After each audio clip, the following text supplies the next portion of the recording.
मेरा दिल बहुत दुखता है जब इस तरह के मैसेज आते हैं कि सर आप तो मुसलमान लगते ही नहीं, आप तो अच्छे इंसान हो। यानी मुसलमान अच्छे नहीं होते, ये लोगों के दिमाग में डाल दिया गया है। लोग अच्छे हैं, भोले हैं, लेकिन ये चीप मीडिया दिन रात हिंदू मुस्लिम करता रहेगा तो लोगों के दिलों में नफरतें आएंगी। बॉलीवुड की रोटियां भी हिंदू मुस्लिम करके नफरतों पे सेकी जाएंगी तो लोगों के दिलों में नफरतें तो आएंगी। पूरी दुनिया इस्लाम के पीछे क्यों पड़ी है? इस्लाम कहता है कि जुए के अड्डे बंद करो। जुए के अड्डे अगर बंद हो जाएंगे तो अरबों खरबों का नुकसान होगा। इस्लाम कहता है शराब की फैक्ट्रियां बंद करो। अब शराब बंद हो जाएगी, लोगों का तो फायदा होगा, लेकिन अमीरों का अरबों खरबों का नुकसान हो जाएगा, उसका क्या होगा? इस्लाम बेहयाई को मना करता है, लेकिन अगर एडल्ट इंडस्ट्री बंद हो जाएगी तो इतनी सारी अरबों खरबों की जो कमाई आती है वो कहां से आएगी? इस्लाम ब्याज को, इंटरेस्ट को मना करता है, जिससे अमीर और ज्यादा अमीर होता है और गरीब और ज्यादा गरीब हो जाता है। ब्याज बंद हो जाएगा तो अमीर फिर और ज्यादा अमीर कैसे होगा? जरा सोचिए, जुआ खेलकर कौन अमीर हुआ है? शराब पीकर कितने घर बर्बाद हो गए? ब्याज गरीब को और ज्यादा गरीब कर देता है और अडल्ट इंडस्ट्रीज जवानी को खा जाती है। अब इस सबको दुनिया के बड़े लोग, अमीर लोग कंट्रोल करते हैं। वो नहीं चाहते कि ये सब बंद हो, इसलिए इस्लाम के पीछे पड़े हैं। वरना जो मैं बोलता हूँ, जो कहता हूँ, जो करता हूँ, मेरी रहम दिली मैंने सब इस्लाम से सीखा है। इस्लाम कहता है कि दूसरों पर रहम करो।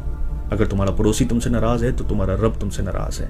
माँ बाप अगर तुम पे जुल्म भी करें तो उनके सामने उफ तक मत करो। ये मर्तबा माँ बाप का दिया है। एक इंसान कभी भी नेक नहीं हो सकता अगर वो दूसरों के लिए वैसा ही नहीं सोचे जैसा अपने लिए सोचता है। इस्लाम कहता है भूखों को खाना खिलाने से रब सबसे ज्यादा राजी होता है। भूखों को खाना खिलाओ और उनसे उनका जात और धर्म मत पूछो। इस्लाम ने औरत की इतनी इज्जत बताई है कि अगर सामने आए तो अपनी पलकों को झुका लो। इस्लाम कहता है ज्यादा फालतू पानी ना बहाओ। अब जो पानी बहाने को मना करता है वो किसी बेगुनाह के खून की इजाजत कैसे दे सकता है? लोगों के दिमागों में कुरान के गलत मतलब डाल दिए गए कि काफिर जहां मिले मार दो। कुरान इंडिया में तो नहीं आया ना, अरब में आया, हिस्सों में आया। जंगें होती थी, कुरान की आयत आती थी, उनमें बोला जाता था कि इनके साथ ये करो वो करो। उन आयतों का गलत मतलब निकाल कर नफरतें बेची जा रही हैं, लोग अपने फायदे के लिए इस्तेमाल कर रहे हैं। मैं हमेशा कहता हूँ कि दिल में नफरत रखकर हम किसी के साथ इंसाफ नहीं कर सकते।